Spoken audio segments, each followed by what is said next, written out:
ये एक लड़की की मौत का केस नहीं, ये एक सिस्टम की सोच और पुलिस की नीयत का टेस्ट है।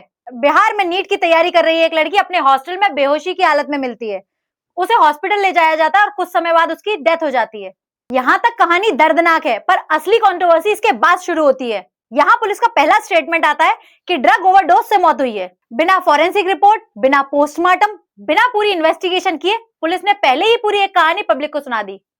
और जब पुलिस डिसाइड कर लेती है कि केस का एंड क्या होना चाहिए, तो इन्वेस्टिगेशन सिर्फ नाम की रह जाती है। अब फैक्ट सुनो। पोस्टमार्टम रिपोर्ट कहती है कि सेक्सुअल असॉल्ट की पॉसिबिलिटी रूल आउट नहीं की जा सकती। फॉरेंसिक इन्वेस्टिगेशन होती है, एफएसएल रिपोर्ट आती है और उसमें पाया जाता है कि विक्टिम के कपड़ों पे सीमेंट ट्रेसेस पाए गए। ये कोई सोशल मीडिया का शोर नहीं, ये साइंटिफिक एविडेंस है। और यहीं पर पुलिस के शुरुआती बयान खुद कटघरे में आ जाते हैं। सवाल सीधा है, जब इतने सीरियस इंडिकेटर्स मौजूद थे, तो पहले ओवरडोज का नैरेटिव क्यों चलाया गया? क्या ये लापरवाही थी या ये सोच के बोला गया कि पब्लिक बिना सवाल करे मान जाएगी? इस लापरवाही के बाद डिपार्टमेंट को खुद आगे आना पड़ा और पुलिस के 2 ऑफिसर सस्पेंड किए गए। सस्पेंशन का मतलब होता है कि डिपार्टमेंट को पता था कि यहाँ पर मिसअंडरस्टैंडिंग नहीं हुई थी।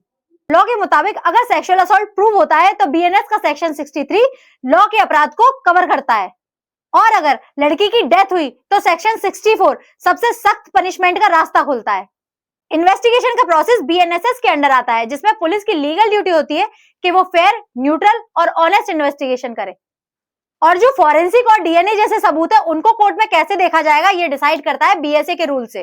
डीएनए प्रोफाइलिंग अभी पूरी तरह पेंडिंग है, मतलब सच अभी बाहर आना बाकी है। अब एक बहुत सीरियस सवाल, विक्टिम की एज को लेकर कंफ्यूजन सामने आ रहा है। ऑफिशियल रिकॉर्ड में उसे 18 प्लस बताया जा रहा है, जिसके कारण पॉक्सो एक्ट अप्लाई नहीं हुआ। और अगर विक्टिम की एज 18 से कम प्रूव होती है तो पॉक्सो एक्ट लगाना पुलिस की चॉइस नहीं, कानूनी जिम्मेदारी होती है। और अगर एज डिटर्मिनेशन में कोई लापरवाही प्रूव होती है तो ये सिर्फ एक केस नहीं, पुलिस हैंडलिंग पे सवाल खड़े कर देती है। सच ये है कि इस केस में सिर्फ लड़की को जस्टिस नहीं चाहिए, सिस्टम को भी जवाब देना पड़ेगा।